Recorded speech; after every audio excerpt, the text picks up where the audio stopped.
सब लोग जानते हैं कि बिहार पॉपुलेशन और डेंसिटी पूरे देश में लगभग अधिक है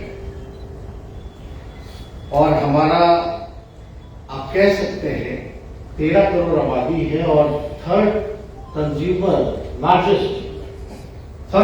स्टेट है। यानी अगर यहाँ इंफ्रास्ट्रक्चर दिया जाए, सिक्योरिटी दिया जाए, आपको जमीन दिया जाए, प्रॉपर बिजली दी जाए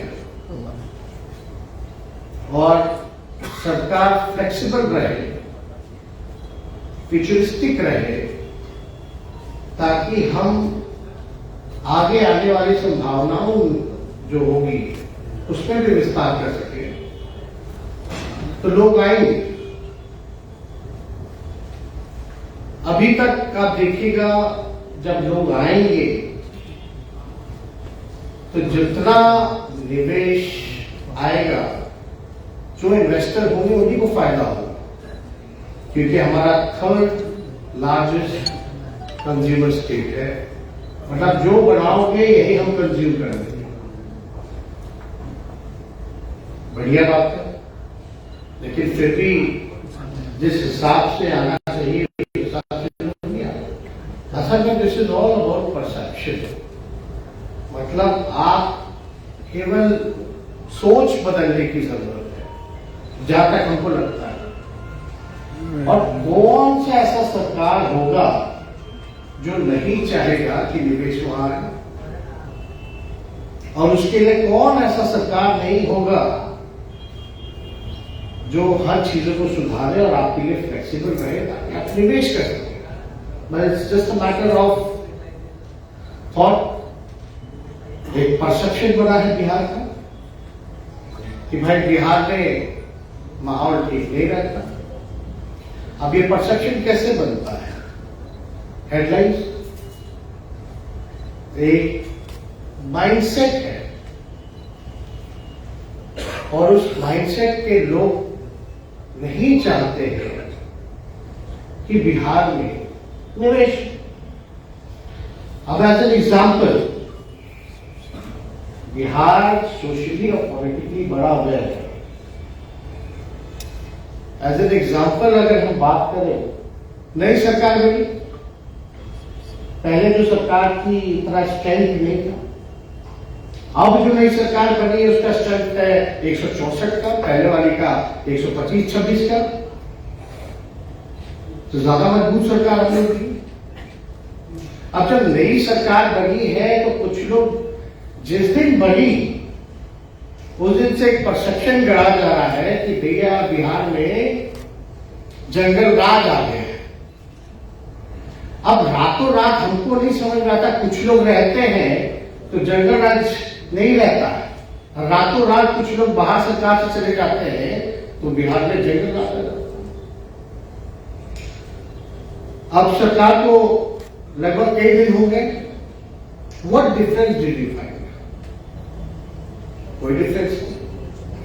अगर परसेप्शन बनाना हो तो हम इतना ही कहेंगे कि भैया हेडलाइन से परसेप्शन मत बनाइए। आप लोग तो निवेश करते हैं किसी चीज में तो पूरा स्टडी करके, रिसर्च करके, एनालाइज करके आप निवेश लगाते हैं कि आपको फायदा होगा नहीं होगा। तो जब आप अखबार में खोल करके ऐसा कुछ देखते हैं तो हकीकत भी तो आपको जानना चाहिए, एनालाइज करना चाहिए, रिसर्च करना चाहिए। अब how do we research about it कि बिहार का माहौल कैसा है? About example law and order, you will go through the data है। लॉ एंड ऑर्डर का सबसे कॉन्क्रीट डेटा कौन देता है? एनसीआरबी, भारत सरकार का गृह मंत्रालय। बिहार का क्राइम रेट क्या है? ऑल ओवर देखा जाए तो 21वां रैंक है बिहार, 21वां। लेकिन परसेप्शन ऐसे बना हुआ है कि आप आइएगा तो पता नहीं क्या हो जाएगा। आप लोग सब जानते हैं यहाँ इंडस्ट्री लाने के लिए कनेक्टिविटी बहुत जरूरी है। कनेक्टिविटी है, काफी इस क्षेत्र में काम हुआ। अब तो 3 एयरपोर्ट ऑपरेशनल हो गए। पहले से बोधगया चलता था, पटना चलता था, अब दरभंगा भी आ गया। तो आप देखिएगा, यहाँ कनेक्टिविटी हो या बिजली हो, या अभी नरेंद्र जी जिक्र कर रहे थे जमीन का, एकदम जमीन है, उपलब्ध है, इंडस्ट्री डिपार्टमेंट के पास भी है और अर्बन के पास तो है, हाउसिंग बोर्ड का कितना जमीन है, हर जगह है। हमने रिव्यू मीटिंग किया, हमने बताया कि भाई चाहे पटना मास्टर प्लान जो है पटना शहर का, हमको उसमें कोई इम्प्लीमेंटेशन उस हिसाब से नहीं होता है जिस हिसाब का प्लान बना हुआ है, केवल रखा हुआ है।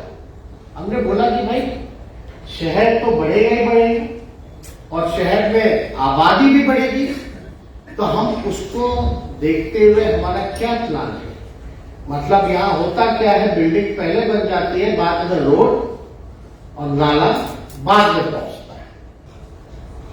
तो ये स्थिति को हमको सुधारना है, हमको थोड़ा फ्यूचरिस्टिक होना होगा, भविष्य को देखते हुए एक रोड मैप बनाना पड़ेगा, जिसका डिस्कशन हम लोग सब लोग करते हैं। हम लोग भी है, सब लोग हैं कि भाई हमको पता है कि हमारी आबादी बढ़ेगी, शहर का फैलाव होगा, तो वहां हम पहले इंफ्रास्ट्रक्चर क्यों नहीं पहुंचाते। तो इस दिशा में हम लोग जो है कई पॉलिसीज में अगर अमेंडमेंट करने की जरूरत पड़ रही है, तो I have given instruction to our principal secretary of the department. हम लोग चाहते हैं क्लस्टर वाइज हो, जितना इंडस्ट्री आए क्लस्टर वाइज जो है वो होना चाहिए, और जो भी आप इंफ्रास्ट्रक्चर आप बनाइएगा शहर के फैलाव को लेकर के, रेसिडेंशियल अलग, कमर्शियल अलग, ये सारी चीजें जो है अलग अलग होनी चाहिए। तो इस चीज को लेकर के हम लोग गंभीर हैं। ये सरकार आदरणीय श्री नीतीश कुमार जी के नेतृत्व में बनी है और हम लोगों की जिम्मेवारी है कि मिलकर के जो है इन सारी चीजों को हम लोग सुधारने का काम करें। लोग कहेंगे भाई Bihar is a backward state, landlocked state है, बाढ़ और सुखाड़ यानी फ्लड और ड्रॉट से हमारा परेशानी रहती है।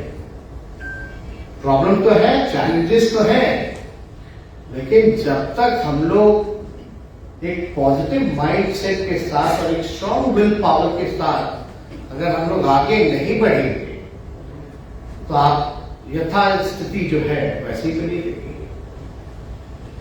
कोई ना कोई, सब लोग, अगर कोई एक व्यक्ति तो बदलाव नहीं ला सकता। गलत फहमी में हम लोग नहीं रहे। कुछ लोग सोचते रहते होंगे कि भाई एक आदमी जो है देश को बदल देगा, ऐसा नहीं। इसमें सब लोगों की सामूहिक जिम्मेवारी है।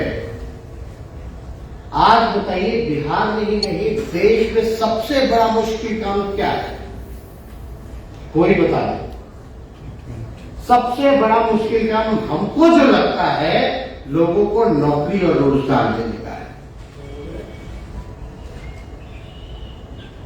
आज क्या स्थिति हुई, कोरोना में जो हुआ सो हुआ।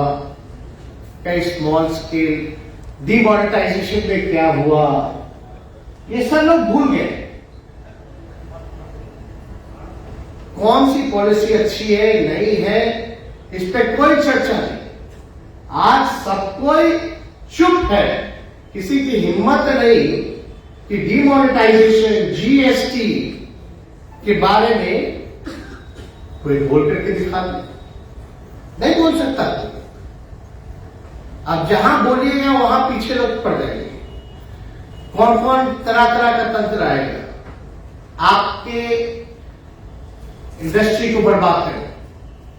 अब तो हम लोग तो देखे कोरोना में टेक्सटाइल इंडस्ट्री का क्या हुआ, पूरे देश भर में चैलेंजेस है, लेकिन हम इतना जरूर आप लोगों को कहेंगे कि आप सब लोगों के बिना बिहार आगे नहीं बढ़ सकता, और बिहार अगर आगे नहीं बढ़ेगा तो हमारा देश आगे नहीं बढ़ेगा, हमारा देश विकास नहीं कर पाएगा। और हम लोग पढ़ाई, दवाई, कमाई, सिंचाई, सुनवाई और कार्रवाई वाली सरकार, ये हमारा एजेंडा है। हम लोग हर एक क्षेत्र में इस चीज को गंभीर न देखें। अभी रोजगार को लेकर के चर्चा हो रही है, नौकरी को लेकर के चर्चा हो रही है। रोजगार और सरकारी नौकरी में बड़ा अंतर है, लेकिन हम लोग जल्दी ही हम लोग बिहार के लोगों को सरकारी नौकरी भी देने जा रहे हैं और हम लोग रोजगार की व्यवस्था करेंगे। लेकिन जब रोजगार की जब व्यवस्था कराएंगे तो मैन पावर का है, वो बाहर जा रहा है। सब लोगों ने डिस्कस किया, चाहे एजुकेशन हो, हेल्थ हो, पढ़ाई के लिए, दवाई के लिए, रोजगार के लिए लोग बाहर जाते हैं। बाहर पैसा खर्च होता है और बाहर ही रह जाता है। यानी बिहार में जो आना चाहिए वो आता नहीं है, बल्कि और जा रहा है। अब इस चीज को हम लोग कैसे रोकें? लेकिन अब जितना कॉर्पोरेट सेक्शन भी है, इंडस्ट्री सोसाइटी भी है, आप लोग देखिएगा भाई पर्टिकुलर जगह ही जाना चाहता है। नए स्टेट जो बैकवर्ड स्टेट है, जो प्रोग्रेस करना चाह रहे हैं या कर रहे हैं, वहां नहीं आना चाहते, क्योंकि कहीं ना कहीं से एक माइंडसेट जो है वो ब्लॉक में है। अब आप बताइए कि हमारा बिहार का जियोग्राफिकल हर जिले का अलग है, और हमारे बिहार में अगर जाइएगा तो अलग अलग जिला अलग अलग अपॉर्चुनिटी आपको देगा, अलग अलग प्रबंधन अलग अलग अपॉर्चुनिटी देगा। मिथिलांचल में चले जाइएगा, फॉक्सटन्स जिसको मखाना कहते हैं, अमेरिका में कितना बड़ा डिमांड है इसका। पैकेजिंग होती है वहां, प्रोसेसिंग या है ही नहीं, पंजाब में होती है, सारा चला जाता है। और मखाना फोड़ने के लिए हमारे मजदूर लोग, एक पर्टिकुलर टाइम होता है जब फोड़ना पड़ता है। आजकल पूर्णिया के इलाके में भी मखाना जो है ज्यादा हो गया मिथिलांचल से। इतना मेहनत लगता है, लेकिन उनको मिलता क्या है? हमारे राज्य को क्या मिलता है? हमारे राज्य के लोगों को क्या मिलता है? मेहनत हम करें, हम उत्पादन करें, हम मलाई कोई और खाए, तो अब तो ऐसा नहीं चलने वाला। मान लीजिए आप हमारे हाजीपुर साइड में आ जाइए तो वहां केला है, मालभोग केला भी है, चिनिया केला भी है, सिंगापुरिया केला भी है, और वन ऑफ द एशिया में आपको लार्जेस्ट प्रोड्यूसर में है।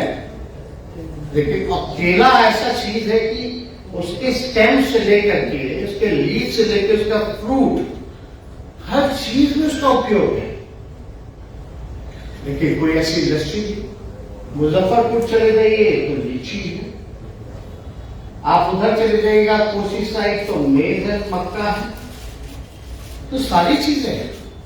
और चंपारण साइड में चले जाइएगा तो लेदर का ऐसे सारी चीजें हैं जो आजकल और भी जो बैग जो कपड़े का बन रहा है या कैचीज का बन रहा है, वहां बहुत सारी चीजें स्कोप है। तो अलग अलग बिहार के जिले में, कमिश्नरी में अलग अलग अपॉर्चुनिटी देता है। अब इसको आइडेंटिफाई करना आप लोगों का काम है, और आप लोग प्रपोजल बनाइए, हम लोग तो चाहते हैं। और बिहार एग्रो बेस पे तो बहुत बढ़िया कर सकता है, काफी अच्छा कर सकता है। कई ऐसे देश हैं जिनको ताजा सब्जियां चाहिए। कौन सा ऐसा देश है? कुवैत है, मिडिल ईस्ट के। हम समस्तीपुर चले जाइए या बिहार जो है, अभी बताइए ना तरह सब्जी जो चौथा लार्जेस्ट प्रोड्यूसर है, क्यों नहीं बिहार से सब्जियां रातों रात हम भेजकर ट्रेन आएगा, भेजो मिडिल ईस्ट में भेजो। तो एक माहौल बनाने की जरूरत है, एक परसेप्शन को जो है हम लोगों को तोड़ना है, जो माहौल जो बनाया जा रहा है। अभी माहौल बनाने से क्या होता है कि भैया लोग जो है कंफ्यूज हो जाते हैं, लोगों का धीरे धीरे ब्रेन जो है उसको वॉश किया जाता है। तो इन सब चीज से हम जरूर कहेंगे कि आप लोग होशियार लोग हैं, इस चीजों से हम लोगों को बचने की जरूरत है। बाकी आप लोग जानते ही हमारी पॉलिसी क्या है, आपसे बेहतर आप ही लोग जानते हो। टैक्स इनिशिएटिव को लेकर के या आपका जितना भी पॉलिसी रिलैक्सेशन को लेकर के है, या हमारा सिंगल विंडो जो है पॉलिसी, सारी चीजें स्टार्टअप योजना है, एंटरप्रेन्योर्स का है, सारी पॉलिसी से आप लोग अवेयर हैं। तो इसलिए हम जरूर चाहेंगे कि भाई हम लोगों को कम से कम प्लग एंड प्ले डेस्टिनेशन जो है उसको अपनाने की जरूरत है। चाहे आईटी सेक्टर में हो या अलग अलग क्षेत्रों में हम लोग ये कर सकते हैं। जितनी अपॉर्चुनिटी है अलग अलग बिहार में, वी शुड फोकस। हम तो चाहेंगे कि इंडस्ट्री मिनिस्टर जो है खुद समीर महासेठ जी हैं, तो हम तो चाहेंगे कि भाई इस चीज में जो है जरा ध्यान दें और प्लग एंड प्ले डेस्टिनेशन जो है उसको हम लोगों को जो है वो डेटा सेंटर इनेबलिंग करना हो तो हम लोग करें। ये बहुत जरूरी है। इन सारी चीजों पर हम लोगों को ध्यान देने की जरूरत है। और हमको तो बड़ी खुशी होगी कि आप लोगों का जो राय है रिपोर्ट हमको भी भिजवा दीजिएगा ऑफिस में, समीर जी को भी भिजवा दीजिएगा। Will see what is feasible and practical to do to implement and will definitely try and do our best. Because हमारा तो लक्ष्य, हम तो खुद नौजवान है और हम समझ रहे हैं कि बिहार में रोजगार की कितनी बड़ी प्रॉब्लम है। अगर ये सारा व्यवस्था हो जाए तो नौकरी के अलावा आप कितने लोगों को बिहार में रोजगार दे सकते हैं आप समझ जाइए। और जब बिहार में रोजगार मिलेगा तो बिहार का पैसा बिहार में खर्च होगा और बिहार का पैसा होगा तो बिहार को रेवेन्यू मिलेगा। हम और बेहतर अस्पताल बना सकते हैं, हम और बेहतर एजुकेशन हब बना सकते हैं। तो ये सारी चीजें जो है हम लोग करें। और हम लोग अभी कुछ दिनों में हम प्रेजेंटेशन मंगाए हैं भाई क्लस्टर वाइज जो है कहाँ क्या होना चाहिए, एजुकेशन हब क्या होना चाहिए। इस चीज में हम लोग अभी से ही प्लान करने में लगे हैं, कहाँ अमेंडमेंट करने की जरूरत है। तो ज्यादा कुछ ना कहते हुए आप सब लोग यहाँ उपस्थित हुए और काफी देर से आप लोग चर्चा कर रहे हैं। बट हम लोगों को ये सोचना पड़ेगा कि हम लोग अपने अपने राज्य को आगे कैसे बढ़ाएं। जिम्मेवारियों से पीछे हटने की जरूरत नहीं है और हम सब लोग मिलकर के काम करेंगे तो जरूर कामयाब होंगे। और एक लोगों का थॉट है कि बिहार में इंडस्ट्री नहीं आ सकती है, इसको हम लोग जरूर मिलकर के बदलने का काम करेंगे।